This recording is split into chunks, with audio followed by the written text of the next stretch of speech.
Welcome to the Jill on Money Show. It's Wednesday, July 27th, and we are here trying to answer financial questions, trying to help you make sense of what's going on in the world and how it applies to you. Now, I'm looking now ahead because we're pre-recording this, but as you hear this today, you know what's going to happen this afternoon? We're going to have another Federal Reserve meeting.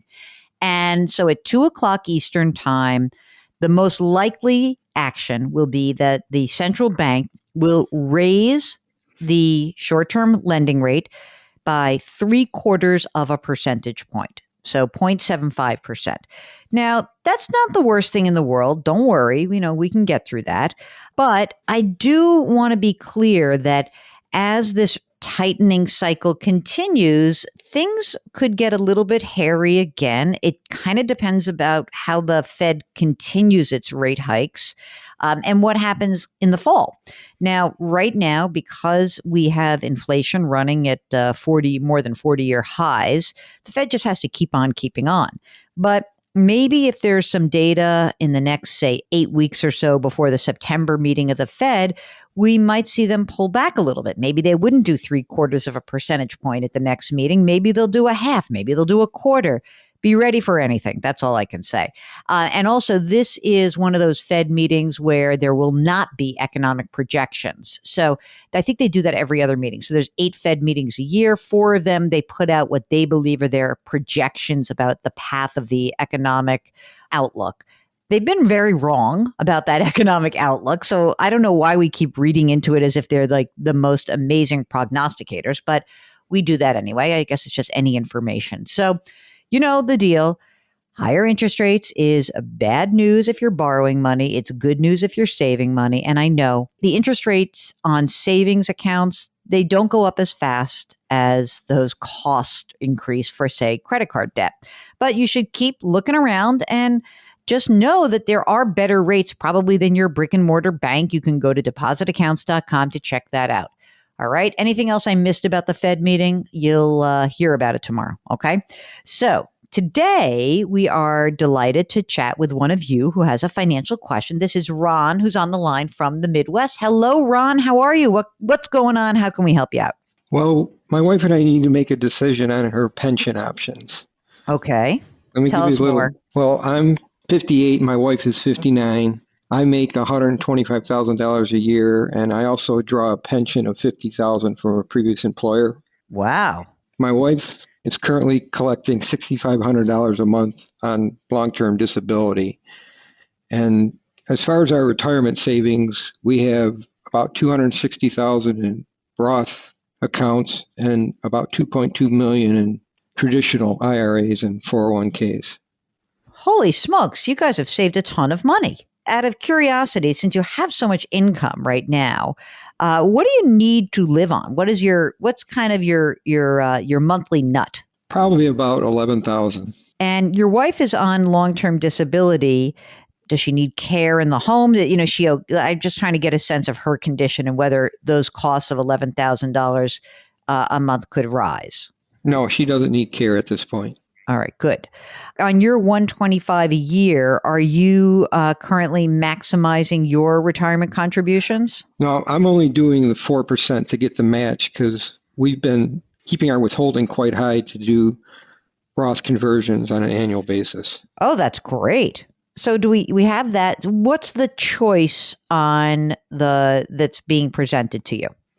Okay, the two options are she could retire under a traditional retirement and have a lump sum option of $440,000 a year, or not a year, $440,000 total. Right. Her other option would be to retire under disability. She would continue to collect her $6,500 until age 65, and then at that time, she would have a pension of $2,400 a month, and it would pay me $1,500 a month if she died first. Okay, so there's a survivor benefit. Right. Okay, if she retired under and collecting her disability, right? If she made that election already and she died before she got to that, with the reduction at 65, what would happen to the $6,500 a month that she's currently getting? It would go away. Okay. And then would you have any benefit of hers or not? Yes, there would be a $1,500 a month. Okay, so that would be it. Rather- Okay. And what about your plans for your own retirement? What are you thinking? Well, I'm thinking probably around 60. If you were to look at your own Social Security benefit, what would that be? $2,900 at full retirement age and $3,600 at age 70. Okay, so you would have, let's just look at your full retirement age, 2,900 plus you'd still have your 50 grand a year of pension, right? Right. So let's just say I'm leaning lump sum, and I'll tell you, and I don't usually, but I'll tell you why I'm leaning lump sum. Because of the idea that if something were to happen to her, you'd have all of the money already. You have tons of money. And I think you probably, because you personally have your pension, you would get, if something did happen to her, you would have, you'd have your pension, you'd have your Social Security benefit, and you'd have all this money. How do you feel about managing this money yourself? Who's managing the $2.2 million? I was about to say trillion, $2.2 trillion, $1 million. I'm sorry, I just gave you $1 trillion. How do you feel about managing that? Well, we're working with a financial advisor now. What do the financial advisors say in terms of the pension choice? I'm going to be speaking with them next week. I wanted to reach out to you first. So this was pointed out to us where I used to always lean to pension. And then a financial advisor that we're friends with of the show, he had pointed out to me, yeah, but if something happens before you get, you're sort of at a certain age, you then have all the lump sum for the survivor. So that's the only reason that I've really shifted quite a bit. I'm really leaning lump sum. What you could do, if you think about it, is that you could keep converting your money slowly but surely, right? Maybe what I would do is I like you getting the 4% match, and I also like that you're converting. But, if you get to, say, age 60, you may not even have to convert. You could just start pulling money out of your traditional and using that to supplement your needs. Wow, I've got a couple $1,000,000 here. That's going to go a long way to get, you might not even need to claim your Social Security benefit till you're 70. You really may not. How's your health? Are you in decent health? Yes. I think that you're in good shape. I think you can do this. As long as you're comfortable feeling like, all right, I'm going to have to, don't do that weird thing that happens when people retire, which is, oh, I don't want to pull money out of my retirement account. Well, you have to. We want you to do that. We want money to come out of that. You'll pay it at this, hopefully a decently low tax bracket. But if you do need 11 grand or even 12 grand a month, you have enough money to get you there.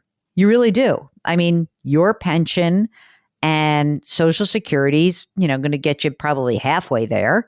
From the rest, you're going to have a pile of money that you've saved. So you guys have done a tremendous job of saving, really. I think you're in good shape.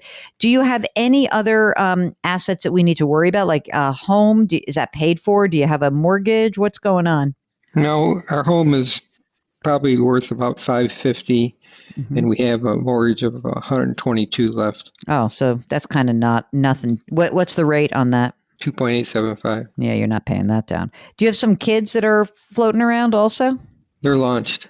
Launched.